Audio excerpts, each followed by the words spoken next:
Yesterday I was doing some torso rotation impulse. What's up, dogs? I was doing some torso rotation impulses, and something that I've noticed today is just like here and here, then also like here and here are just like fairly sore, but just straight up from the impact, right? Because I was basically like, I think legs kind of, I mean, you can't see my legs at all, but like right leg forward, left leg back, and then like on the side, like impulsing forward that way. And what I noticed with a lot of the impulses is like my hands, wrists, forearms take as much of a beating as like the actual thing that I'm working on. Also for my food,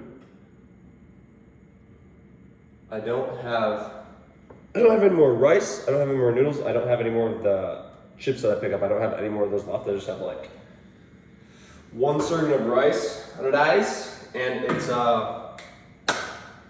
that's all I have for today. And so I guess we're gonna be a little bit more hungry than usual. But anyways, so doing those impulses, feeling it a lot like in the pads and in my palms of my hands, and also just like the wrist, the forearms, the fingers. And I think if you really think about it, for us to put force into anything that we're working with, either our feet, our ankles, or our hands and our wrists are going to have to be the thing that's actually in contact, like with what it is that we're interacting with. If we're sprinting, the only thing chill, bro. If we're sprinting, the only thing that's actually going to touch the ground is like literally going to be the bottom of your foot.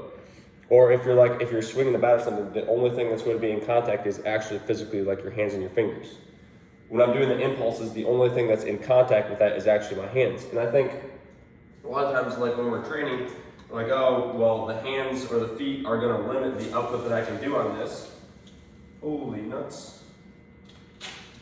I probably don't want it quite that hot, so I'll put this on. Oh, nuts. We think like the hands or the feet are going to be the thing that limit this, and so we're going to try to like band-aid the hands and the feet with using. I'm not opposed to like using straps or whatever. I personally don't, but like if you want to, it's fine. What I'm talking about more is like just the baseline concept of we need our hands, our feet, our wrists, our ankles to be strong, and like literally that's whatever force you can generate from the center of your. Like from your center of mass, or kind of from the center of your tissues, your proximal tissues that are stronger, that have more ability to kind of like produce force, whatever we can generate from that, it's gonna have to go through those extremities. And so we need the extremities to be able to actually handle as much as those more proximal tissues can.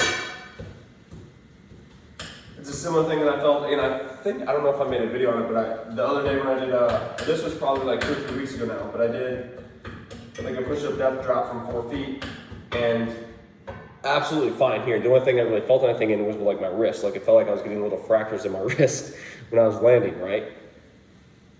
And so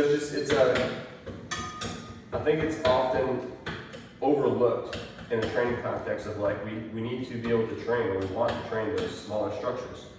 It's not that much fun. Like what I'll have dudes do just like tomorrow I have programmed, for some guys, it's just like you're here, and we're holding weight on a rope with just like this finger for 30 seconds as much as you can. Then this one, then this one, then this one. I just flipped you off. And then this one, like all the different fingers we're holding as much as we can in that position. And then we're also doing it like laying down. And it's kind of like tedious, and it's not the most exciting thing to do.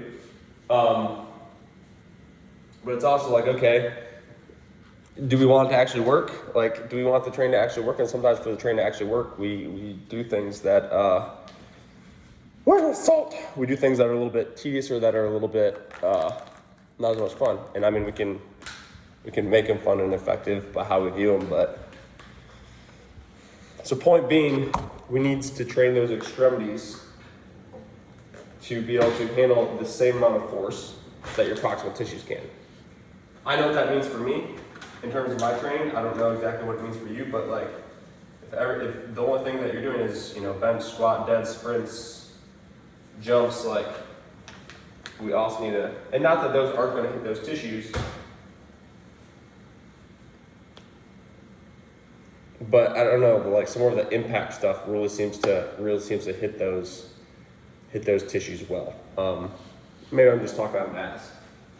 I don't know. You guys tell me. But do you want anything in there today? Pumpkin spice and garlic. Okay. So yeah, that's the message today.